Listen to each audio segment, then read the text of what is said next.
নমস্কার সকলকে। সকলে কেমন আছো তোমরা? আশা করছি সবাই ভালো আছো, আমিও কিন্তু ভালো আছি। আজকে তোমাদের সাথে শেয়ার করব কাঁকড়ার রেসিপি। অ্যাকচুয়ালি আমি যেখানে জব করি সেখান থেকে একটা দাদাভাই আমাকে এনে দিয়েছে কাঁকড়া। আসলে সবাইকে এনে দিয়েছে, তো সেখান থেকে আমার ভাগে 2 পিস পড়েছে। সেই কাঁকড়াটা আজকে আমি তোমাদের দাদাভাইয়ের জন্য রান্না করবো আর তোমাদের সাথেও সেই রেসিপিটা শেয়ার করব। তো সবার প্রথমে তো কড়াইতে সর্ষের তেল দিয়ে দিয়েছি। এই রান্নাটা আমি আজকে সর্ষের তেলে করছি। আর ডুমো ডুমো করে আলু কেটে নিয়েছিলাম, সেই আলুটাও নুন হলুদ দিয়ে একটু ভালো করে কড়া করেই একটু ভেজে নিচ্ছি। ভেজে এই আলুগুলোকে তুলে নেওয়ার পরে দিয়ে দিলাম একটু সামান্য সাদা জিরে ফোড়ন। আসলে আমি কিন্তু কাঁচা হাতেই এই কাঁকড়া রান্না করছি, তো আমি আমার রেসিপিটাই কিন্তু শেয়ার করছি তোমাদের সাথে। তো সেই তেলে দিয়ে দিলাম একটুখানি পেঁয়াজ। তোমরা বেটে দিতে পারো, বাট আমি গ্রেটার দিয়ে গ্রেট করে দিয়েছি। পেঁয়াজটা যেই হালকা রং ধরেছে তখন কিন্তু আমি দিয়ে দিয়েছি আদা রসুন বাটা বা আদা রসুনের পেস্ট, যেটাই তোমরা বলো না কেন, দিয়ে বেশ ভালো করে নাড়াচাড়া করে যতক্ষণ না আদা রসুনের কাঁচা গন্ধটা কাটছে ততক্ষণ অবধি নাড়াচাড়া করে নেওয়ার পর দিয়ে দিয়েছি টমেটো। ওই একই গ্রেটার দিয়ে গ্রেট করে নিয়েছিলাম।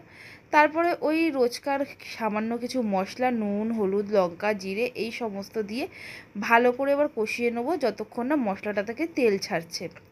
তো আমি যতক্ষণে মশলাটা কষাচ্ছি, তোমরা যারা যারা আমার চ্যানেলে নতুন, প্লিজ আমার চ্যানেলটা একটু সাবস্ক্রাইব করে নাও। আর ভালো লাগলে লাইক করে কমেন্ট করতে পারো, এইভাবে আমার পাশে থাকতে পারো। আচ্ছা, তারপরে আমি দিয়ে দিলাম একটু সামান্য চিনি, নুন আর কাশ্মীরি লঙ্কার গুঁড়ো।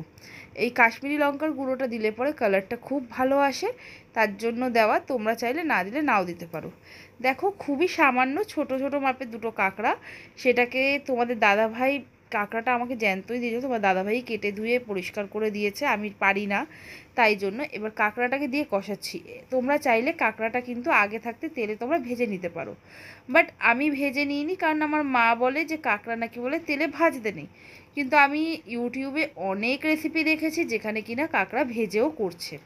তো দেখো, আমার এখানে মশলাটা এবার নিচে লেগে যাচ্ছে, তো তার দরুন আমি এবারে দিয়ে দিচ্ছি একটু জল। যেখানে যে প্লেটটাতে আমি টমেটোটা গ্রেট করে রেখেছিলাম ওই প্লেটটার মধ্যে দিয়ে দিচ্ছি।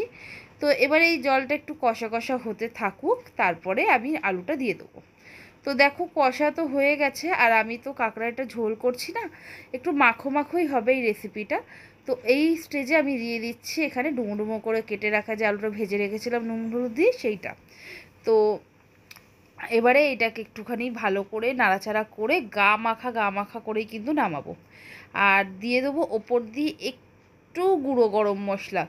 তোমরা চাইলে গোটা গরম মশলা বেটেও দিতে পারো, কিন্তু আমি গুঁড়ো গরম মশলা ইউজ করেছি সানরাইজের এই শাহি গরম মশলাটা কিন্তু খুবই ভালো টেস্ট হয়, যে কোনো রান্নার আলাদা মাত্রা এনে দেবে। তো আমার রান্না তো কমপ্লিট হয়ে গেছে, তো এবার ভাতের সাথে সার্ভ করার পালা। তো নিজের জন্যই আগে প্লেটটা বেড়ে নিচ্ছি। তো খেতে কিন্তু মন্দ হয়নি, ভালোই হয়েছিল। হ্যাঁ, মায়ের হাতের মতো স্বাদটা কিন্তু হয়নি। তো তোমরা অবশ্যই বাড়িতে একবার ট্রাই করো, আমাকেও জানিয়ে। এনজয়।